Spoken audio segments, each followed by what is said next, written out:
It's. Do you know what? Tommy's got a better attendance record so far than you, Bruce, haven't you? You're the one that usually turns up late nowadays. I thought you were going to talk about the pod in general. I was going to say there's a lot worse than me. But Don't yeah, start that. yeah. Don't start that internal politics. My God. Have you got a curry on order like I did on Sunday, and then I had to go. Good evening, everyone. Thank you for joining us. We are joined by a man who is just as familiar with the GU12 postcode as I, former, Mariner legend and current Aldershot town manager, Tommy Widdrington. Nice to have you along, Tommy. Nice to be here, Alex. Thanks for inviting me. And Bruce is here as well. Bruce is the man with all the stats. Official club historian, is that Bruce? No? That sounds far too geeky, mate. It sounds like they need to pay you. I've got a few stats, but that's yeah. We don't need to go any further than that. Oh, you got to tell us what's the stat that you could, if we didn't have time. No, actually, to be fair, mate, I'm not. Am I? You know what I am. I'm sort of. I collect the videos, don't I, and that sort of stuff. But yeah, no stats. I'm not great. Oh well, we've got it all set up professionally this time. Have you got? What would be the one video from Tommy that we would not necessarily have time for? Is there one there? Not we won't have time for. Yeah, I've got one of his goals. I've got one of his goals that's a question, and then we've got the first goal of. You got the first goal in the promotion season, Tom, didn't you? 97-98. Was that against Bristol City? It is indeed. Do you want to show it? Indeed. Well, I remember it well. I remember it. Well, sunny days at Blundell Park aren't easily forgotten. Do you want to see if this works? This is you go full screen. There you go. This is as technical as we get. That's Stenogan, turns it well. Groves, good save, followed up by Widdrington, goal! Brilliant play by Town. Groves shot, edge of the area. Brilliantly saved by Welch, but fortunately for Town, Widdrington followed it up, followed it all the way into the back of the net. Grimsby 1, Bristol City 1. I tell you, it worked. Don't worry, Tommy. He can put all these on a USB stick for you. Who have you had to do that for in the past? There's a few of the 1972 when they came back for the 50th anniversary that didn't realise that there was a bit of footage from their time. Ivano Benetti's got a stick full of like about 6 weeks worth of time at Town, but there's loads of stuff of him. Who else wanted it? Somebody had something recently. Oh, Livo's got a stick, and he asked for it and asked for it and asked for it, and then I spoke to him about 6 months later. I said, "Oh, did you watch that stick I posted you?" "Oh no, I ain't got round to it yet." So yeah. But no, there's a few that have got it, and there's a few, like I say, the older players, from the sort of. Oh, well, Bob Cummins, his wife was more interested in. She wanted some of his goals and stuff when we had that thing a few weeks ago. So yeah, it's good. It's good that it's all been pulled together and that it's there for them if they want it. I'll tell you something. We're going to be devastated if your house ever catches fire. The club's going to lose half of its historical archives, isn't it? I do back it up occasionally to a NAS, network storage, but yeah, it probably could do with somebody having a memory stick off site, if you like, if it were a business. Tommy, when you first started playing professionally, it was a heck of a trek, wasn't it, from sort of Wallsend to Southampton? Or were you already sort of that way already? Well, it was a well-worn path, because people don't realise, if you look at a couple of years before I went down there, some very, very well-known names in the game, and Alan Shearer, Steve Davis and Neil Madison had all been part of what was a satellite centre. Southampton were very, very forward-thinking back in the day, and Laurie McMenemy, who very well associated with Grimsby, he'd set up a system where there was these satellite centres. So there was one at Gateshead Stadium, actually, just south of Newcastle. There was one in Bristol, and I think there was one in Slough. And what happened there was the lads who they'd identified through their national network of scouts were basically put on schoolboy forms. And it became a sort of loophole in the system, really, because you were only supposed to sign for clubs within a certain distance of where you lived. But because they provided the coaching staff for them satellite centres, it could be classed as being trained or being an associated schoolboy, which you labelled back then, with Southampton. So I used to train once a week with the likes of Steve Davis, Neil Madison, blah, blah, blah, blah, all the way through my sort of 12 to 16 before I went to and that meant every school holiday that I ever had between 14 and 16 was spent completely in Southampton, almost checking up on me with their own coaches in their development system to see if I was going along at the same sort of rate as their local players. And thankfully, it must have been deemed that I was, because I got offered an apprenticeship, YTS scheme basically. And within 3 days of my last exam at school, I was taken down to Southampton by my mum and dad, dropped off, and I never went back to Newcastle in terms of going back to live. I literally went with one suitcase. I've got the suitcase in the garage. It's a Corga. It's like something out of Paddington Bear, honestly. But I went with, with one suitcase and a pat on the back of my parents, and that was it. I was away, and I never went back. That's how he got his name, Tommy Above Bar. Yeah, could be. So did they have up in the northeast then? Was it a I don't know, like we would have Humbertherm Discoveries, Southampton Northeast Wanderers or something, would it be? Wallsend. Everyone's heard of Wallsend, haven't they? Wallsend Yeah. Boys Club. I think what people don't realise up in the northeast, I mean, unless you are almost alien, you could, if you're back when I was a kid, if you were able, you played football. And it was your dream. It was everybody go to the careers officer at school, when you were 13 and picking your options or what you're going to be. Well, I'm going to be a footballer. Yeah, of course you are. Put you down as Army, Navy, RAF. That was it. Or you're going down the pit. So that's where we were back then. And obviously I was hell-bent on being a footballer. I was one of the lucky ones, if you like, to be spotted by a guy who lived in Newcastle, but he was working for Southampton. And it was his job to make sure that if Newcastle didn't get you, then at that time there was Southampton, Forest, West Brom and Ipswich were really prominent in the northeast, and Burnley. And I ended up getting attached to Southampton, and the guy who spotted me, spotted Alan Shearer, spotted Neil Madison, Steve Davis, and many others who have had really good, careers in the game, but maybe not at the level that we all went to the top league with Southampton first. And I was forever indebted to him, Jack Hickson. He was the reason I didn't leave Southampton when other offers came, when I became a little bit more prominent in what you were just chatting about there. Wallsend Boys Club, there was also Cramlington Juniors, St Mary's, Montague. In NABC League, the Northeast Associated Boys Clubs, was honestly levels, when I look back, the last team I played there for was the under-16s at Cramlington. All 11 lads went away for apprenticeships at professional clubs. None at Newcastle from that team, not one, but every single player in my Sunday team went to a professional football club that year. And the one who didn't was probably the most consistent player, would you believe? There was one guy called Alan Dodds, I'll never forget it. He never ever knock up picked. He was excellent every week, but he never went to a pro club. And I was sort of flabbergasted at the time, but yeah, we all went off and were separate ways, and then crossed paths when we played against each other in a football league.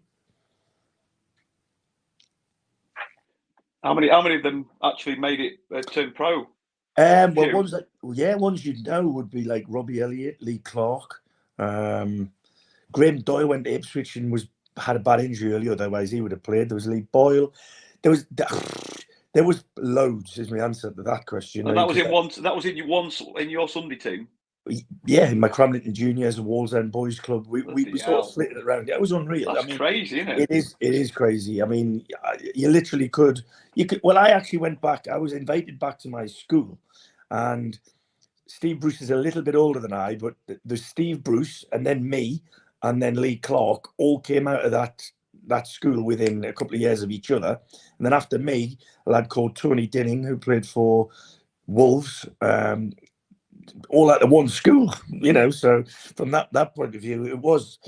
People say there's a hotbed of talent all over the country. You can say, people talk about Manchester, Liverpool, but Newcastle in that period of time, there was actually quite weirdly, this is a bit geeky. There was a website. I don't know if it's still around now. There's an app. You could put a postcode in to see how many people who come out of that postcode area. And the northeast postcodes are absolutely saturated with people coming out. Whereas, for instance, I think Hastings, you had one bloke come out who everybody would know, but they had one bloke that everybody would know. Whereas Newcastle, or certain postcodes in Newcastle, it would be a plethora of people that roll off the tongue.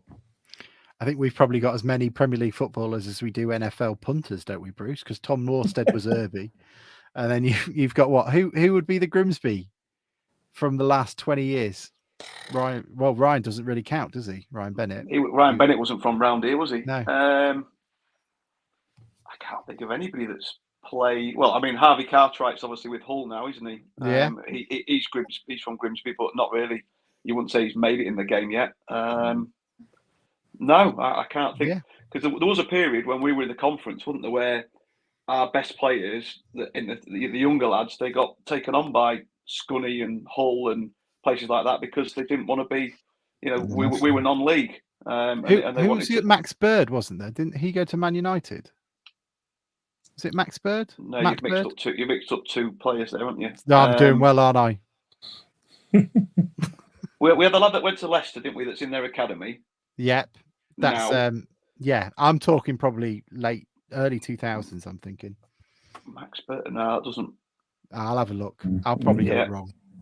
Yeah. Tommy don't need to hear that. All I can talk to him about is the Greyhound pub outside Jesmond. That's the only real sort of point of reference I've got. Any pub in Jesmond's really good. Nice part of the world, that. No, I used to live opposite a pub in South Gothford called the Grapevines, I think it was.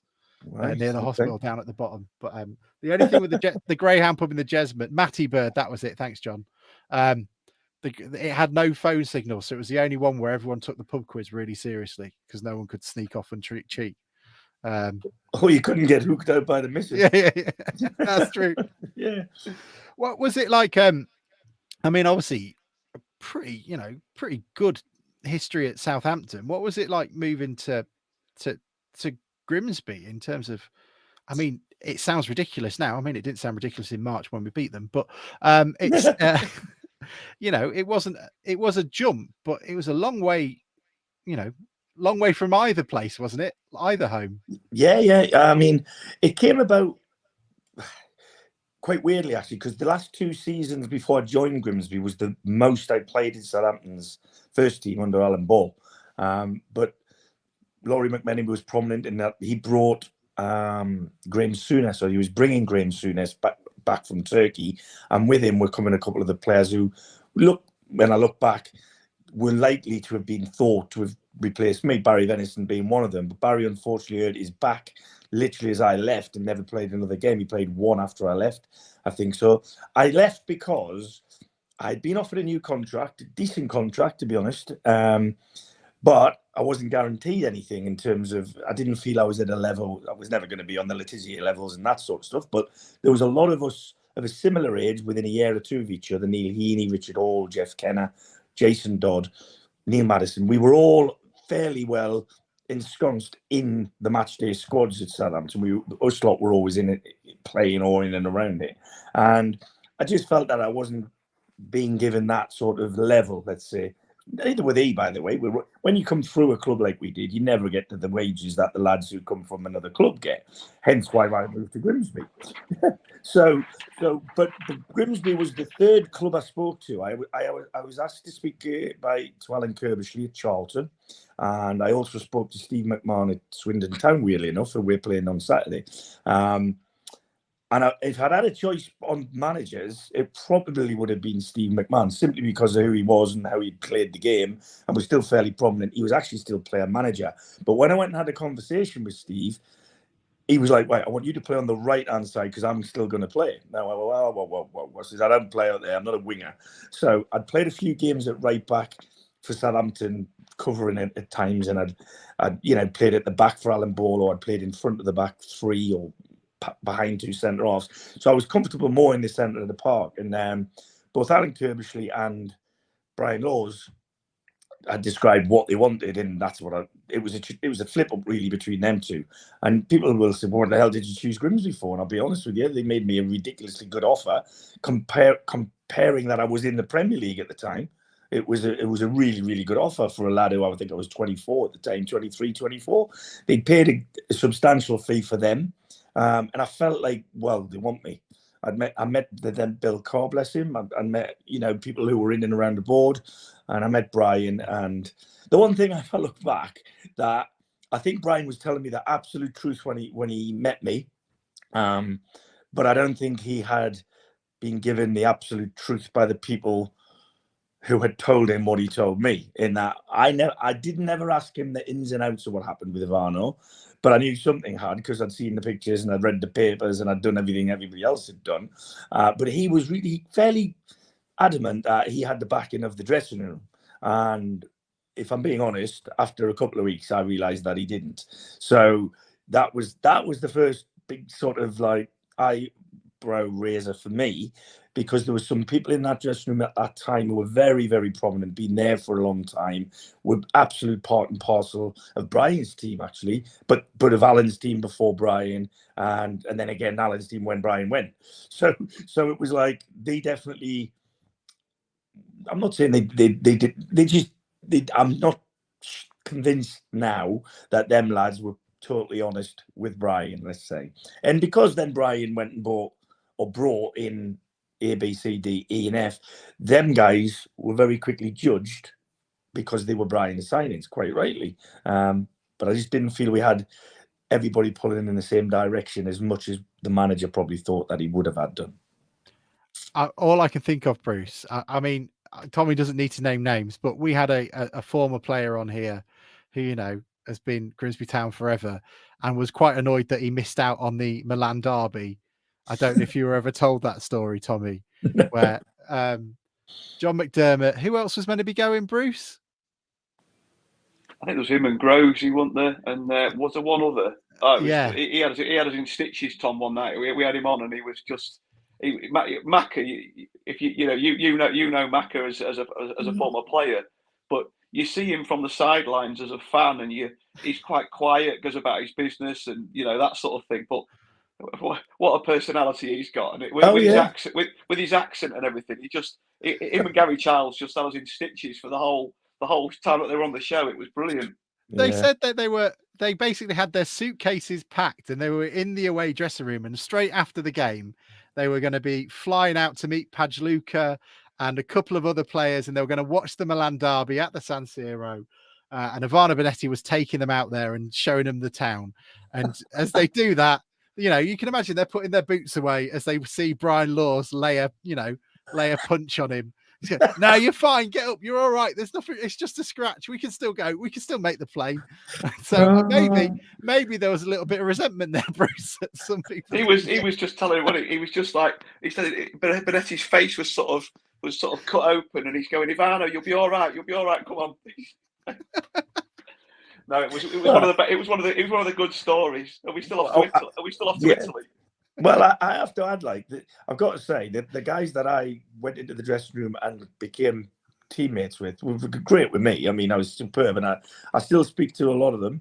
But I made friends that I stayed at Kingsley Black's house the other day. Actually, me and Kingsley are still good mates. He lives about 15 minutes from you, Alex.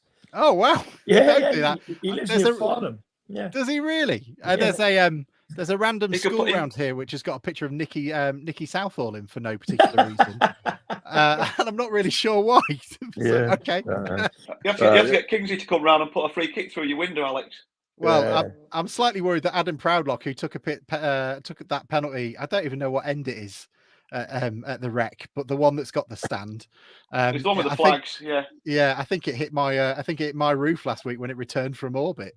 But I played at the Rec 2 years ago because we played as a fat team trying to lose some weight. But the names in those teams are amazing. Kabadadine was pretty good, and Brucia Munchin Lunchbox or something, I think. But we played a team from Leyton Orient who were not fat, and that was a lie. And they scored after 30 seconds. And that pitch at the Rec is massive. Oh yeah, it is. It's one of the biggest ones, and there's actually room if you wanted to make it even bigger. We've just had a little issue up there in the last couple of weeks with a water problem, a leak from the drainage, not the drainage, the irrigation system is being fixed, but they can move the pitch like backwards and forwards and whatever. They could actually elongate it if we wanted it to, but we speak to the staff who come every week and say, oh, we're not going to do this on your pitch because it's too big. So yeah, it is a big old place. But I tell you what it is it's one of them places where it hasn't changed a great deal at all in the time that I've been going back and forth. There was about 2005 when I joined Salisbury. There's something about it that you just go on the match day, particularly. It's a bit like Grimsby. What I remember when I went to Grimsby the first time, there's something about it that you think, wow, this will be great if it's rocking in here. And to be on Touchwood, the period that I've been there, the response to me being there and the staff that I've brought there and the players that we've brought. I mean, it's only a short period, but I just feel there's a feeling around the place that they've got something going on. And when Grimsby had that before I was there, and during a little bit of the time when I was there, it becomes a place where it's very difficult to go and play. Very, very difficult to go and play. So that's something that I experienced as a player, both for me and against me, and as a coach, manager, whatever you want to call me, that I feel is important that you make your place, it's cliche, a fortress, but you make it a very difficult place. And we have fans, I hope they take this the right way. We have fans that can be harsh. But I said to them when I got there, be harsh on the opposition rather than us. So we will be trying as much as we can. And if 9 times out of 10, if we get it right, you'll be over the moon with what we're doing. And if we don't get it right, if we do get it right, make sure you're as harsh on the opposition so they don't want to come back again. And up to now, we're getting along really well. It is. You guys are absolutely flying, and it is a. Do you know what? It's a noisy old place. I remember, Bruce, when we played the first time I'd ever seen us play Aldershot, and they just got promoted to the Football League, and I think they made the game at Grimsby like a designated away game that they wanted fans to go to, and it was. Can you remember that, Bruce? It was a long time. I think we won 3-1, but it was they brought a noisy old racket from a long way down in Hampshire. I'm struggling to remember, mate. Sorry. You say that was when we when we went down the first time? No, we were still in League Two, so we'd have been okay. 2007, 2008, something like that, I'd imagine. I've tried to forget that period, mate. To be fair, anything between that and about 2012 or 2013, if I can get away with not remembering. Tommy, I was just picking up on what you said about your own fans. Can you remember? I've got the clip somewhere of the game when you'd had a bit of grief from the lower, and you scored. Can you remember who it was against? Because I've not got it as an individual. Yeah, I can remember. It was against Reading, I believe. Right, let me see. I think I cut in off the inside left and put in the far corner, and I think twice about running to the pontoon. And I do a U-turn and sprint probably as quickly as anybody's seen me sprint on a football pitch. And I started doing that to the crowd as if to say, where are you, you whatever you are, because you'd been giving me grief. That's where you sit. That's where you sit, isn't it, Bruce? Yeah, well, maybe him. It is now. I was in the upper back then, but yeah, don't put that back on. Don't put it on till I. While you're looking at that, can you remember you're talking about Brian Laws and with the team? I remember the last game against Oldham when we lost 3-0. Can you? It was the one where the protesters sat on the centre circle, and I grabbed it. I mean, I'm a big believer. Listen, I'm all for punters. They pay their money. They're entitled to their opinions. They can say and shout and ball. But I always use the example that if I ain't happy with my hairdresser, I don't go running in and sitting in the barber shop shouting and bawling. Or my window cleaners, I'm running around his house. During 3 o'clock and 5 o'clock on a Saturday and 7:45 and 9:30 on a Tuesday, that's our place of work.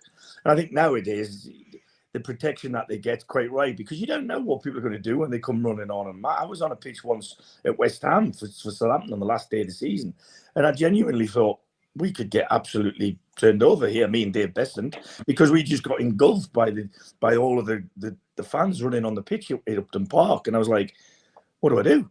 I didn't know whether to run or to wait for Dave. And I thought, Dave's big enough, he can get on with it himself. So I just ran down the tunnel. But yeah, it wasn't as bad as that night. But, they come on with their banners And I get it. I really did get it. There was a lull at the place, around the place at the time, and we'd just been walloped. I think the lad Oldham scored a hat trick.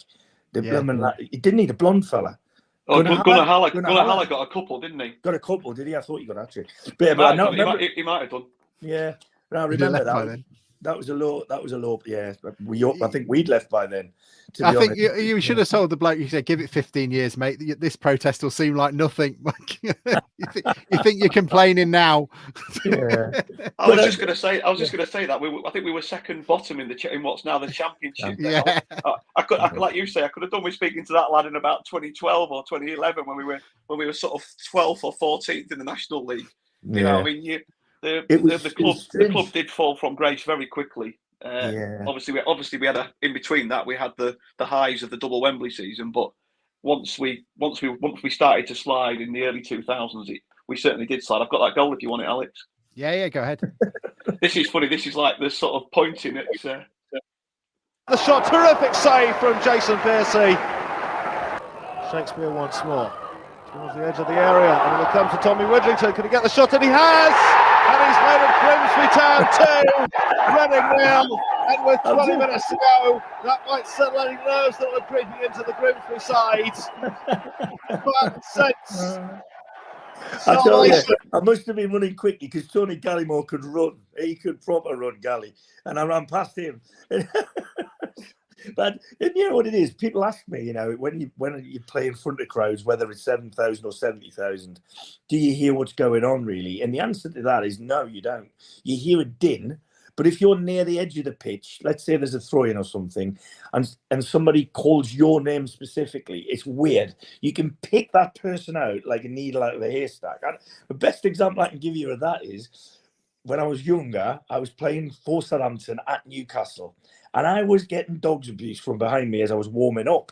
And I turned around to see it was my uncle having a go at me because I had red and white on at Newcastle. And that's a no-no if you're a Newcastle fan, as you can imagine. So I turned around and there's my Uncle Harry having a go at me for being in red and white on the day. So when people ask me about crowds and, do you hear anything? You don't until they say your name in a break in the game. That's when, if you ever want to catch someone's attention, no good shouting when everybody else is. Wait till it's all quiet and there's a throw-in or something and shout their actual name and they will turn around and they'll get you straight away if you want them to hear you.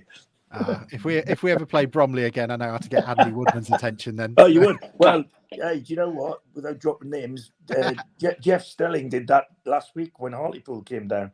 He didn't say much through the whole game. Then we went ahead and he screamed my name and I turned around and I went eyeballed him and he went, he sort of reversed a little bit and wasn't sure what to say. Tom, can I just take it back just to that 96-97 season? Yeah. Like you say, it started off obviously under Brian, and then had a little bit of Cockers, and then Kenny Swain took over. There's a question on the questions that were sent in.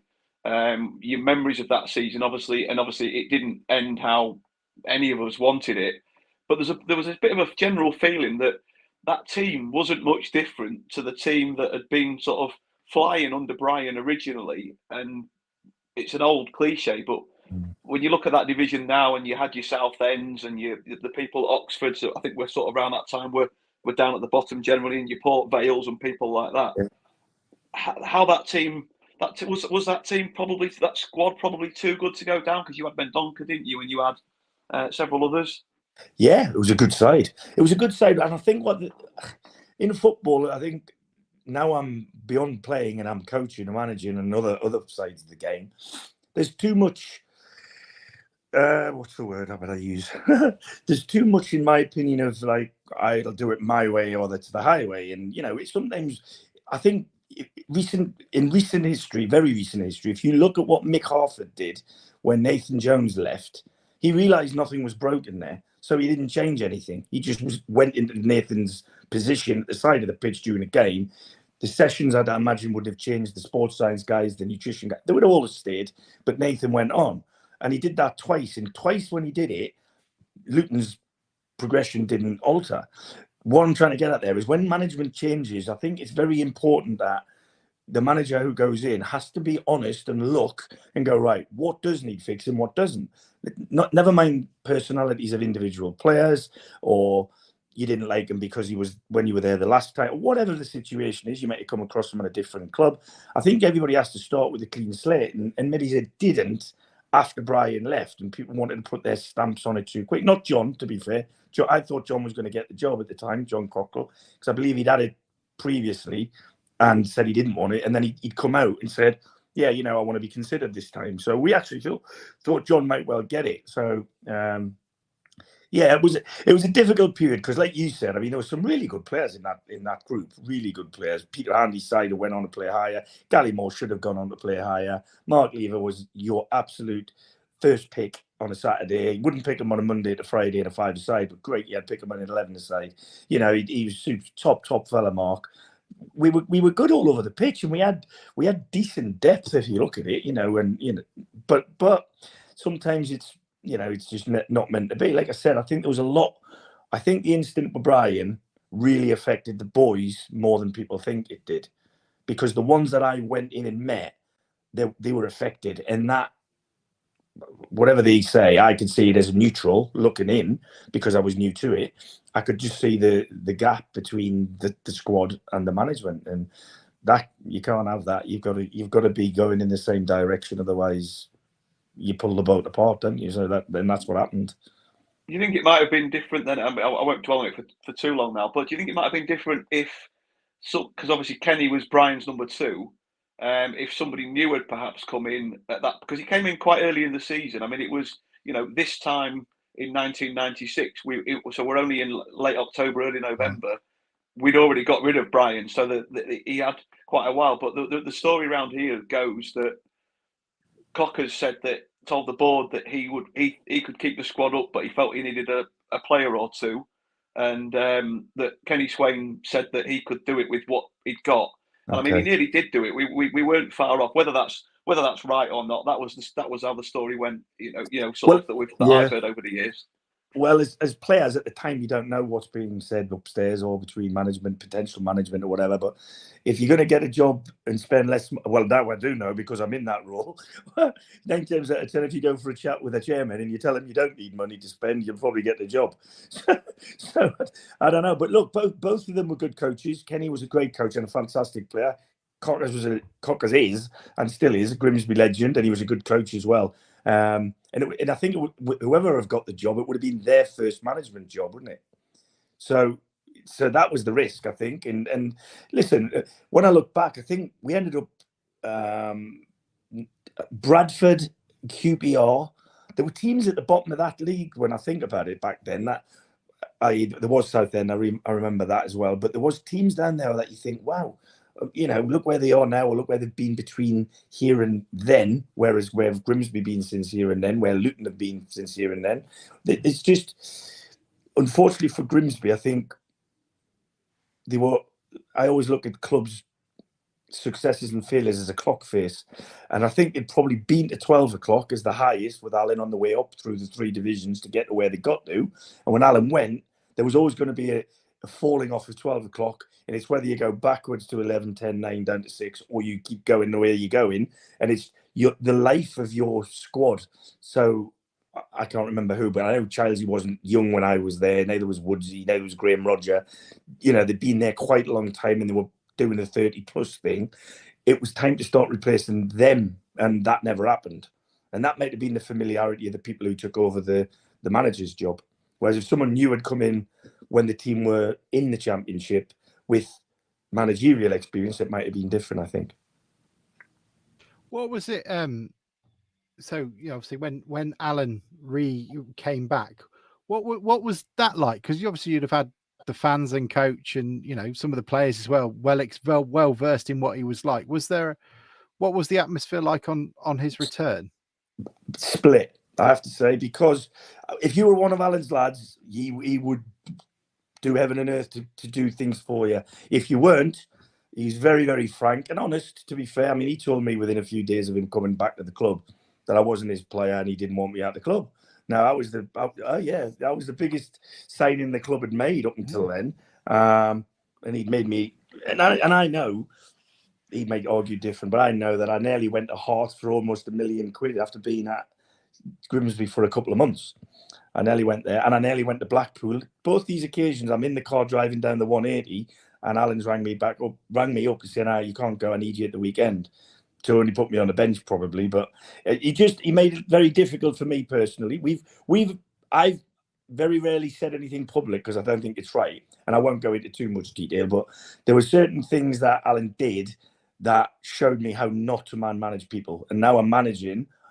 And I've had my peace with Alan back at that day that I met you guys. He came and apologized to me, which I thought was really, really big of him. I'll be honest, because he said, "I really, really apologize for the way I treated you at times." And I said, "Alan, I appreciate your honesty and I accept what you're saying. You don't have to be sorry. All you've done is you've made me a better manager." Because I'd never do that to people. What he did, he just made it very personal for me, made it difficult for me. I had a very young family in Southampton, so I was going back and forward from there. So I'd get the kit man or whoever was spare on the day would drive my car to wherever we were playing, and on the slip of a hat, he'd say, "Now you're in the morning," and I'd have to drive back to Grimsby. Things like that. It was just silly things where you thought, well, he's just being petty, really. But it was one of them things. He'd make me play in the reserves on a Monday and then stick me in the squad on a Tuesday. Just little things. He just made it difficult because he wanted me to go, which is fair enough. Some managers do things like that, some don't. But I won't take away from, and I always say this, I loved the way he coached us. He got his message to us. We had a real style of play that if he just forgot that I was Brian Laws' signing, me and Paul Groves got on like a house on fire on the pitch. The best pairing, while I was at the club, I felt it was the best pairing in midfield until Wayne came along and I got injured and what have you. Then them two did really, really well together. But me and Groves, during that period, should have been his first two people on the pitch in terms of the two midfield guys, I felt.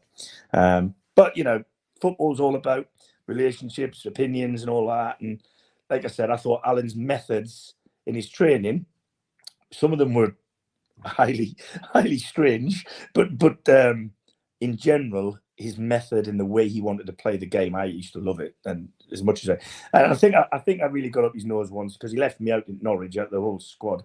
And I'd bought a new car, and like he was into cars, Alan was, and he had a lovely big Mercedes that was his manager's car, but he had this thing that looked like a Batmobile, which was the Z3 BMW, which was new out at that time. And I went and bought myself. I'd always wanted one, and I bought myself a brand new Jag when I was at Grimsby, and it was one of them long wheelbase ones, like the bloody Prime Minister gets driven around in. It was black. So anyway. The day after I got left out in Norwich on the Saturday, I went and picked it up from the garage in Hull, drove it over the Humber, and I parked it in his space. And I left it there. And he's come in off his nut with anger. "How that is that?" And I said, "I don't not get here if I put it in there, though, Gaffer." So many times I tried to sort of throw the olive branch up with humour or a little bit of crack and that, but he was very set in his ways that I wasn't going to be for him. But you know what, I ended up being there another nearly 2 years after he told me he didn't want me, or he didn't want me to be there. I'm not saying he didn't want me; he didn't want me to be there. And even when I went in the end, it was a strange one. If Grimsby hadn't beat Port Vale at Port Vale in the first week of April that year, because there was a transfer deadline, wasn't there? He wouldn't have let me go to Port Vale on loan for the remainder of that season. So I would have just sat in the reserves, I think, because by then he was done with me. He didn't want to play me. So it was a strange period with Alan anyway. It's funny that, like you say, as fans, obviously we just remember that season with immense fondness. Yeah. That 97-98 season, but again, like you say, sometimes you know what's going on in the dressing room and other people don't. We don't know what's going on in the boardroom, and that, as a fan, you don't always, especially back then. I think with social media and stuff like that now, and I think stories spread a lot better. Some of them are just a load of crap, but others have some fact behind them. And you think things it's easier to spread. But back in those days, we came and watched you guys on a Saturday and a Tuesday. You read the Sports Telegraph. You got the Daily Telegraph. 3 or 4 times a week to read the back page. And that was as far as, and maybe you put Umberside on in the car on the way to the game or whatever. And that was it. But now it's just sort of, it's so much. you didn't know. So, like I say, that season was incredible. And I mean, obviously, when it got to the end of the season, you were at Wembley. You were in the, I don't know if you did it once or twice, but you were in the Sky Sports studio, weren't you? In your suit. I did it twice. I got more for doing that than the lads did for winning the 2 finals. Do you know that? But then I didn't get invited. Then I didn't get invited to the bus trip around the town. I didn't know that. I wouldn't even noticed. No, because no. I don't know if it was you that told us, but some of the players were, slightly jealous because didn't you sort of arrive in a stretch limo or something like that? Well, back then, Sky asked me to do it, and I said, "Yeah, I'll do it." I was recovering from a back operation, and so it was a way of me going to the game anyway. Because without, listen, when you're injured, you are of no use to a manager. I get that. You're deadwood, basically. So you don't have to be ringing me or talking to me all the time. But I was convalescing at home, learning to walk again, by the way. I had a disc taken out of my back at the end of March, which had taken 2.5 months to find the problem, first and foremost. And I literally had to, and that goal you saw against Bristol City was my first game back after my operation on the 29th of March. So it was like, it was a massive goal when I think about it. It was a massive game for me, that, to get through 90 minutes after, like I said, 29th of March, having my operation, and literally walking and jogging again. And I think I played my first pre-season game at Alfreton Town. I remember that because I had to make a tackle that I couldn't think about, and that's when I knew my back was okay. So, yeah, it was a strange period, that, because whilst I felt part of the group that got to the final, and I was my back problem happened on the day or 2 days before the FA Cup third round, and there was nobody near me. I was training. The ball got passed to me, and I literally felt like I'd been shot, like, in the back, and it was like, oh dear me, and I just fell to the ground, which sounds quite dramatic, but like Alan being Alan's coming in his accent, going, "Hey lad, I thought you were shot," and he's pulled me up. By doing that, he's done something else to my back, and I'm thinking, I can't even move now, and I couldn't even move my head around. I thought I was really in a bad way. So that period from early January that year to me coming back in pre-season was the worst period for me in my career, because it's the only injury I ever had that kept me out for a period. Every time I was maybe illness or a whack or, a knock, busted nose or whatever it was. But that was the proper injury the only real injury I had in my whole career. And I just felt it was, looking back, not at the time, when you think about what they paid to buy me, what they were paying me to play, and the fact that I'd been hawked round hospitals in Nottingham, Sheffield, Hull, Grimsby, and everybody's telling me, "Oh, your knee." I said, "It's not my knee. There's nothing wrong with my knee, guys. It's my back." And I was like, I'm needle phobic, and they sent me to this place that stuck 1 million needles down my leg to see where this weakness was. Of course, they couldn't find anything because it was in my back, like I keep telling them. And they ended up finding a surgeon who was a royal surgeon, weirdly, the Queen's Medical Centre in Nottingham, who'd recently worked on Prince Charles's shoulder after a riding accident. He looked at my back from a picture, and he went, "I can see what's wrong with you. You need L3 taken out." He said, "But I'm off on holiday this week, son, so I can't do it until when he come back from his holiday." I was first one in afterwards. So I went in Nottingham. That's where I had my operation. And sure as eggs is egg, he did what he said. He took it out, and partial discectomy, and then I was back playing within about 3.5, 4 months. But it was a hard time for me, that, because I was delighted for the lads.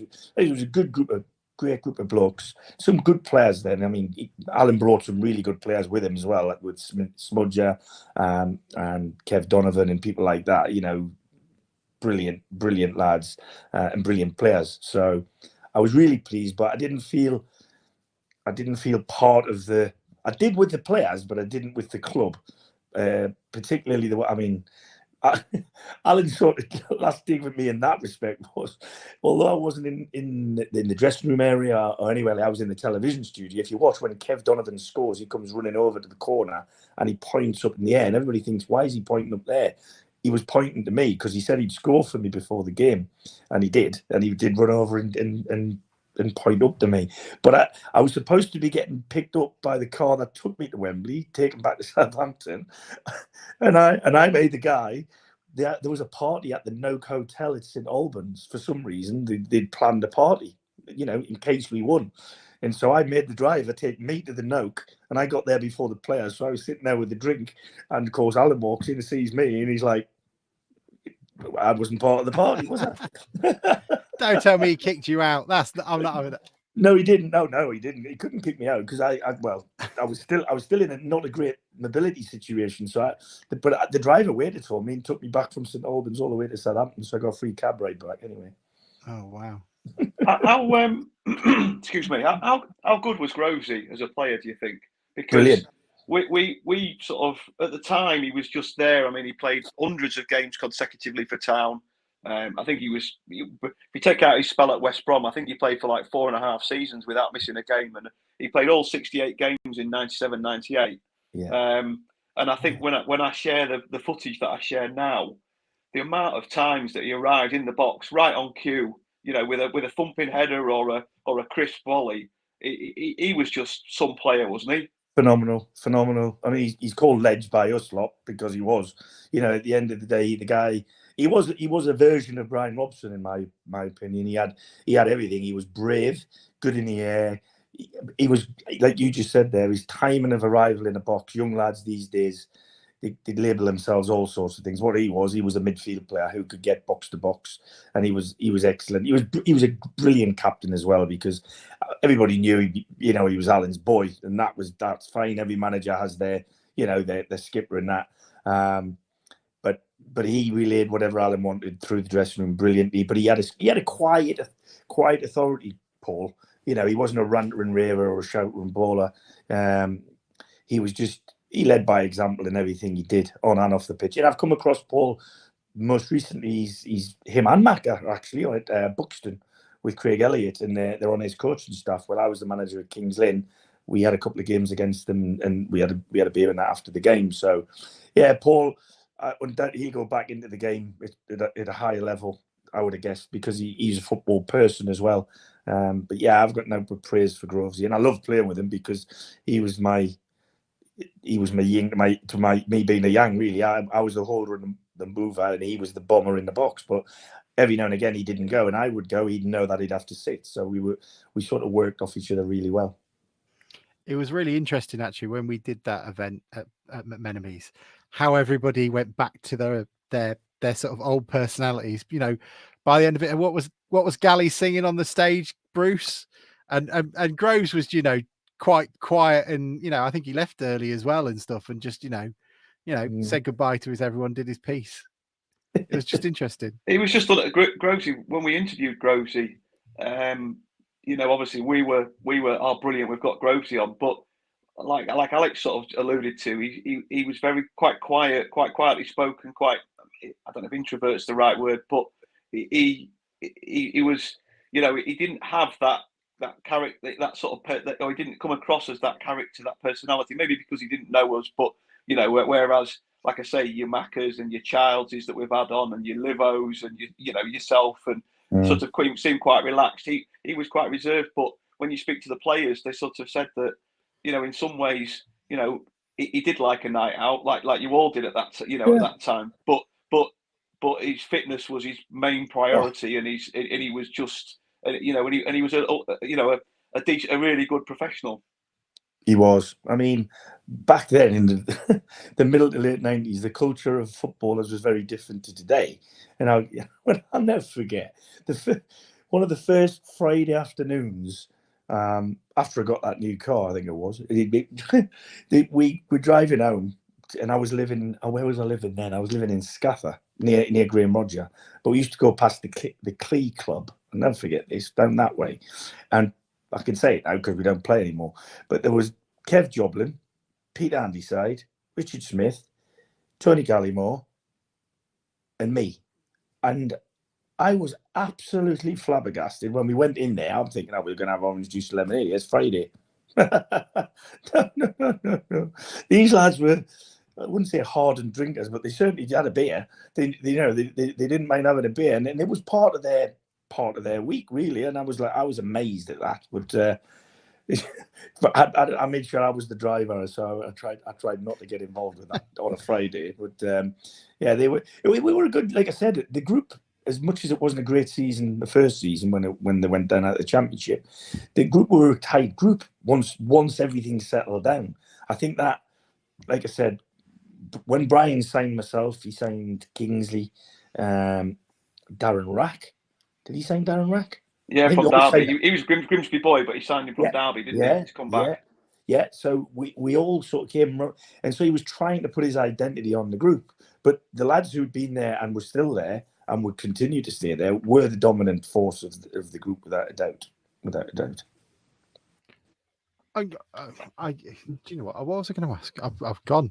I was just going to go through Slidos. What were you going to ask, Bruce? You know, no, I was just going to say I'm just a few years younger than you, Tom, and I remember, you know, going out I was, you know, a regular on the Cleethorpes party scene back in those, you know, in the mid to late 90s, and the amount of, you know, the amount of you that you would see when you had a night out, you know, it was you got a proper good group out. You know, nowadays you might get sort of, you might see 2 or 3, and it's obviously really, I mean, I'm not quite on that scene nowadays, but you what a liar.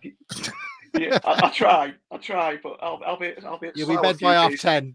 I'll be slow a few beers deep on Sunday, but yeah, it was, you know, it'd be the town lads are out, and there'd be 8, 10, 12 of you. You know, it was obviously a squad that was well together off the field as well as on it. Oh, hugely. Like I said, I lived near Graham Roger, me, him, Mark Lever. We'd be out at the Humberston on a Sunday afternoon, things like that. Yeah, there was definitely, there was that culture that was there. You know, there was lads there who probably drank more than they should have done, myself included at times. But it was, like you said, you weren't under the spotlight as much, A, because it was Grimsby, and B, because of the lack of vehicles to be caught doing anything, i.e. cameras and you know, phones, social media, whatever you want to call it these days. I mean, these lads nowadays, as much as they're very, very well compensated for the sacrifices they have to make, I mean, they just can't breathe in the wrong direction today. Otherwise, it'll be all over. You know, whatever they do these days, these tweets and these Instagram, I'm on a lot of them, but all of that lark. It's you know, it's basically you're out once you're in the public eye these days, and I can say it from my son's point of view in terms of the one who dances. You've got to be so careful, because if you're pictured the wrong way, like let's just say you're blinking in a photograph, and that makes you drunk. You're not drunk, you're just blinking. Well, do you know that that famous image of Chris Evans, Danny Baker, and Gaza? You know you know those bottles on there. They're it's San Pellegrino. It's not beer bottles. There you go. But it looks like a Peroni. Yeah, and what they're doing when they're shouting at him, they look like they're like leering at the camera. They're basically saying, "Where were you a minute ago?" Because when they were all going to to this event, this awards do, there was loads of traffic, and Gaza got out at Marble Arch and asked the bus driver behind him if he could have a go driving the bus, and then so drove this bus around Marble Arch with all the people on it cheering and wailing, and then they were still in this traffic, got back in the car, and then about 10 minutes later they're still there. Goes, "Oh, can I have a go with you at this bloke who's doing the jackhammering on the side of the road?" And he starts having so they're going like, "Where were you like 10 minutes ago?" And that image is famous for, like, you know, the 90s lads culture, and it's just, you know, bottles of water and they're all perfectly sober. But it's not it's not Aldershot at the Traff or whatever it may be now. I don't know what else there is. There's not many nightclubs left in Aldershot. I would not know. I genuinely wouldn't know. That was a question I was going to ask, because obviously, I mean, your breadth of experience now in football has gone from, you know, Premier League, National League, North. Is there much of a vast difference in terms of the playing abilities, the facilities? Are the facilities now, say at you know, Kings Lynn, the same as what they were with Town in the 90s and alike? Not the away end. Maybe not the away end. What a shit view that was. That's the worst. Tommy never had to stand in the away end at Kings Lynn, though, did he? No. Best view was out the Portaloo toilet. Yeah, there's a lot. It's a listed building, that, you know, the walks at Kings Lynn. So what I will say about that is the genuine fans of that club are fantastic. I know they gave me grief when I left, but there was all sorts of reasons why I left, which they do know, but it's never been put in the public public domain. But ultimately, what I will say, that place can never not be used for sporting events. So they can't build it into a bit like else. Aldershot then. Yeah. Well, an Aldershot got there's preservation order, big preservation orders on a lot of the trees inside the ground. So just after I took the job at Aldershot, there was a big meeting about the redevelopment of the stadium, and I know that the fans are a lot of fans are really disappointed or up in arms to a degree that they're going to change the North Bank. But then you wouldn't be able to change the rest of the ground if you didn't change the North Bank, because there's a lot of ground that's enclosed in the actual ground behind the stadium at Aldershot. So it needs moving, because where they're going to develop new buildings within that area means that the North Bank will have to be moved, which, of course, it's no different. When I was a kid at Newcastle, the Gallagher end was the Gallagher end, and that was the end that you went in. That's the opposite end of where Jim Dobbin scored his goal, by the way. He scored in the Lees' end. But at the other end... Did he tell you much about it? No, not much. No, not many. He didn't score many bad goals, Jimmy, by the way. He used to have a hell of a strike on him. Well, neither did you. Everyone keeps talking to me about... they want to know if the goal at QPR was a shin roller. Against QPR. It was at home. Oh, against QPR. So Joe Turner said, your 35-yard volley at home to QPR was an absolute screamer. But can you please settle a very old argument for me? For I used to go with a mate, and he was adamant it was a shin roller. I can assure you now. Shall we watch it and see? Go on then. What's the technique on this? What's this? We're just watching Bruce's computer now. What's that file there? It's all right. At least it's lit. It's here. Oh, it's a fabulous goal. Tommy Widdrington. His first for Grimsby Town, and what a cracker.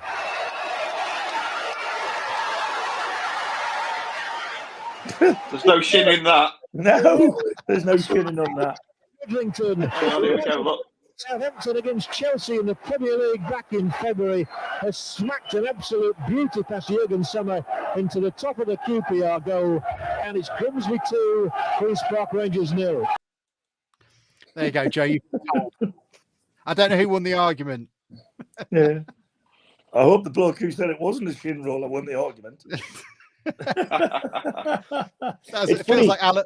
Yeah, go ahead. Well, no, I was going to say, you obviously realise on the GTFC on this day, that goal is fairly only a few weeks ago in terms of the date that it was, I think, and then very quickly after that, and maybe it was toward Halloween. I must have scored a couple around that time every season, because it seems about now is when I keep getting them.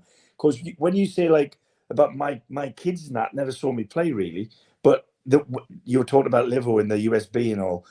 I'm probably the biggest forwarder of my own goals to my kids than anybody I know, because they don't believe that. Yeah, I did do that. Yeah, I did do that. They thought I was a certain type of player that didn't do them sort of things. So it's nice to just remind them now and again that it did happen. Well, you are Bruce is the owner of that account. So when's the next one, Bruce? I haven't got a clue, mate. I haven't got a clue. You have to put some more. They keep coming. Yeah, the people don't mind every year, do they? And it's brilliant. There's some quite good. Like you get people from relatives of players that were, that are either elderly now or are no longer around, and they like it, and that's one of the great things. And like you say, a lot of the players from sort of your even from your era, Livo joined Twitter a bit ago, and I'm not sure how much he uses it, but he's on there with the longest username you've ever seen that Twitter gave him, and but it's nice, and it's nice that to give to get that sort of people, just for people to enjoy it. Really, it's good. Yeah, and it is good. I mean, like I said, I was with Kingsley about 2 weeks ago, and I was telling him about that sort of thing because I'd just seen that goal that you just showed me there a few weeks ago, that came up on my Twitter feed. And so I said to him, he's given me an email now because he's not on Twitter, but anything because he scored some good goals and made some good goals and been part of some of the build-ups and some of the great goals that are on there. And I I ping them through to him because he won't see it. So yeah, all of them sort of things. I think it's really good. Like I said, if not for nothing else, my kids and now my to-be grandkids, they wouldn't have seen it otherwise, and it's nice to be able to look back at it. I like the idea now that every Kingsley Black video, Bruce, is going to just have Tommy copied in on it. There you go. Yeah, you'll have to do that. So I'll send it on to Kings. Oh, Bruce, is there anything you want to ask? Because I know he's got Swindon on Saturday.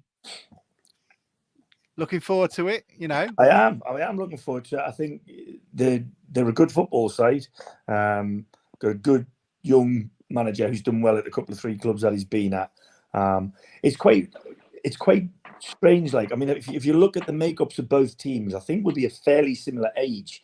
The difference being is my lads will have had very similar 8 to 18 in terms of age career paths, and they just didn't manage to secure a place in the football league. They've had to go one level down.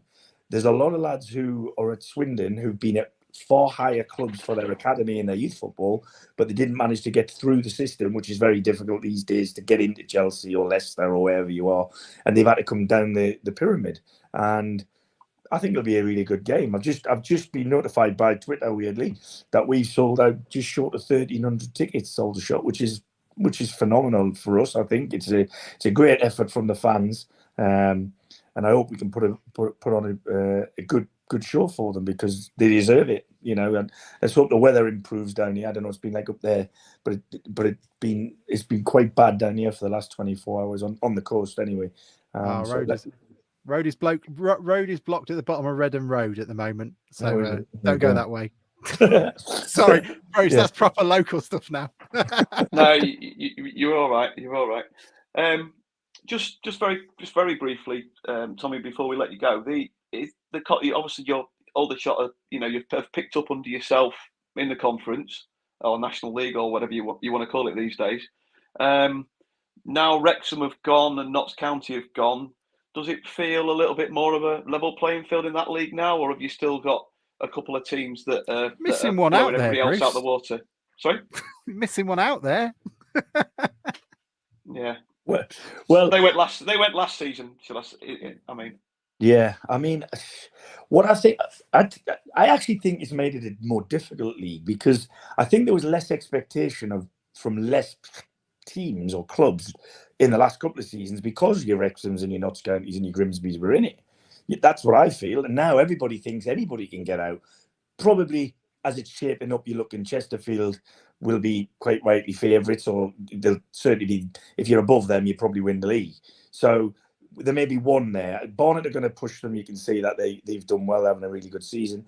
But then you look below that, and you've got Altrincham, who were at the wrong end of the table last season until after Christmas. There's Gateshead, who were the same. There were Aldershot, who were the same.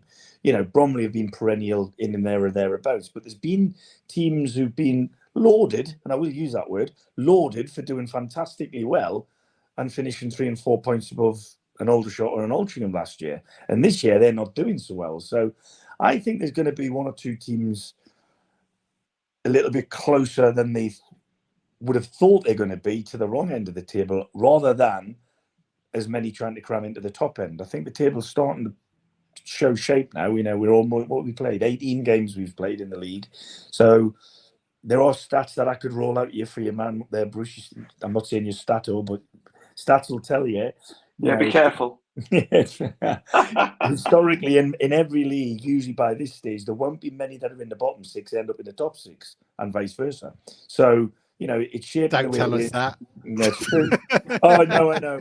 But there's change of foot at Grimsby, so I think that there's going to be plenty of time for whoever gets in there. And it sounds. I listened to the guys, to the chairman's chat the other day as he's addressed to the public, and it sounds like they're doing a real proper due process on what they're doing. So, yeah, I think Grimsby will turn around quicker than you all think it probably will at the moment, and I think they've got the scope to go back up the divisions.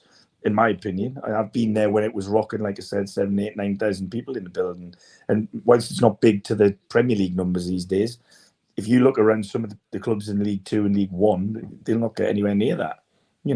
I will say that the National League, in my opinion, it is probably one of the stronger leagues in that there's more teams once they get out of it will not struggle to go back down again. Whereas there's so many teams in League Two hanging on for grim death and breaking all sorts of rules doing it, which is why they end up in the National League and don't come back out again.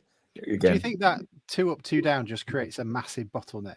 You've got quite a lot of teams. It's got to in League change. Two it's got to change. Yeah. It's got to change. Well, it's certainly got to be discussion anyway. I mean, at the end of the day, like I said, look at who the top 3 teams are in League Two at the moment. You know, 3 of them have gone up in the last 2 seasons. So, and I would put, I can't do that, but I would, if I could, I would put money on 1 or 2 of them going into the next division, and then not staying there either.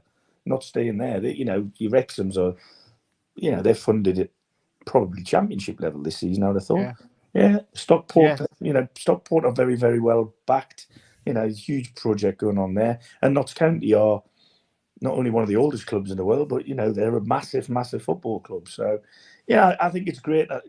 Luton are the best example. I mean, Luton have had a plan, and their success from the moment they went down and started coming back, that 12 o'clock round the clock thing, they are back now, and they can't do any more than what they can do. They're trying to change their ground infrastructurally and what have you, but ultimately they are punching so much above their weight. It's a testament to the people behind the football club, and the people who are working in the football operation, obviously.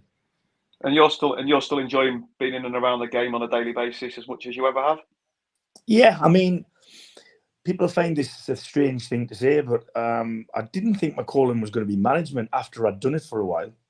And then I was in the boardroom at 48 at Bristol Rovers. I wasn't just the director of football, or after having been the head of recruitment, I was invited onto the board of directors. So, and then they went and made an appointment that I didn't agree with. And so did some others on the board. And I felt it was the right thing to do to make my stand and exit the building. So I did. And as I was exiting the building, I got offered a job that I had no, dream of thinking about the day before. I was actually sitting in the training ground at Norwich City, going to do a development day as a director of football. I was going to sit and listen to the CEO of Lotus do a speech and say all their new facilities and that. And I got a phone call out the blue off an agent, actually, and he said, "Would you take the Kings Lynn Town job?" And I was like, "Where's that come from?" I says, "I managed for 4 or 5 years or whatever it was."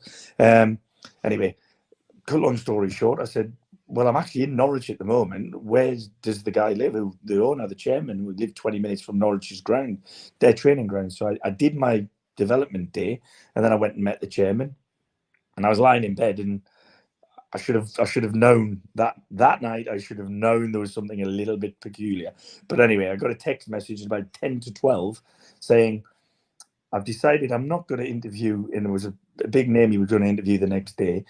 He said, "I'm not going to interview this guy in the morning. I'd like you to be my manager. Can you be in at 9 o'clock in the morning?" We went and talked about anything. We just talked about, football at his house for a couple of hours. And I had to wake my missus up and say, "Look, this is on the table here. I said, I've got to make a decision. I want to leave Bristol Rovers. I'll amicably come out of that. What do you think?" And she said, "Well, I'll support you, whatever you want to do." Now, my mind was made up. I thought, right, I'm going to go for it. So I did. I went up and met the players on a Friday morning. And it was literally the weirdest handover you've ever seen. Because Ian Culverhouse had left, but he left his assistant and goalkeeping coach at the football club. And I literally went there, and he gave me some kit, and he dropped some keys in my hand and went, "There you go, I'm off." And I pleaded with him. I says, "Look, Paul, you're part of the goalies union. You got to take the goalkeeper for training this morning." He says, "Well, I'll do that, but I'm not coming to the game tomorrow." So I was literally going to be on my own with a group of players who I'd never met before. I only knew one of them, and that was the lad who had signed actually at both Coventry and Bristol Rovers, and he happened to be at Kings Lynn, which was Josh Barrett. And so I said my opening piece to the players and the goalie coach, in fairness to him, Paul, who's since gone on and went work with Ian Culverhouse at Boston. He says, Tom, look, I'm going to tell you now, mate, you've just inspired me. He says, so I'm going to stay and do the goalkeeper. So that's why he trained the goalkeeper. So it was a strange handover that, but Josh Barrett scored 2 goals the next day and we beat Dover. And I genuinely think if I'd have gone in there, not that I had an opportunity to, but had I gone in there about a month earlier, I actually think we would have stayed in that division. That's how well they did for me, that group of lads. But this is a different opportunity. I think Aldershot's, historically, it's a bigger football club. There's much more infrastructure there. There's a town waiting to get behind the club, and they're starting to come out. So it's really exciting. It's a big area. Yeah, and you have to watch their Twitter feeds and that, or whatever their social media is tomorrow, because I think there might be a bit of news coming out. Oh, interesting. Mm-hmm. All I've got to ask you, Tommy, is, when you play Bromley, just remind and Mr. Woodman about the playoff final. That's all I can ask of you. He's a good lad, Andy. He's a great lad. I think I think he must be on a good gig there, because he gets bandied about for every job that's up and available. So undoubtedly, I'm sure he'll move at some stage, but he's doing a decent job there, Andy. Bruce, I'm waiting for that announcement and I'll be crying in a corner. He wasn't particularly happy about Town fans, but that's fine. I'd rather have a character like that than, anybody else. Bruce, is there anything you want to add before we allow Tommy to, get back to work? No, I'm done now. Thank you for coming on. Thank you. I appreciate the invite. I enjoyed it. It's good to chat. Yeah, we'll have a beer with you next time you're up at Bundle Park again. Yeah, and I listen. Whenever there's anything like them reunion things, I if I can, I'll get there. But the last one I couldn't make. But Mac had given me a dirty look for that. But I'll definitely try and make the next one. Well, if you're looking for an extra bedroom and you need if all the hotels are booked, just give us a bell and you can have the spare room. Appreciate that. Thank you very much, guys. We shall see you all on Sunday, when I imagine we will have nothing to discuss. Well, are we going to do a pod on Sunday? Because the game's then, isn't it? Are we going to be too emotional, Bruce? I'll probably be on the way home still, won't I? Yeah, that's true. Oh, that's I'm sure we can do it in the car again after about 8 cans. Right. I'll see you then. We'll see.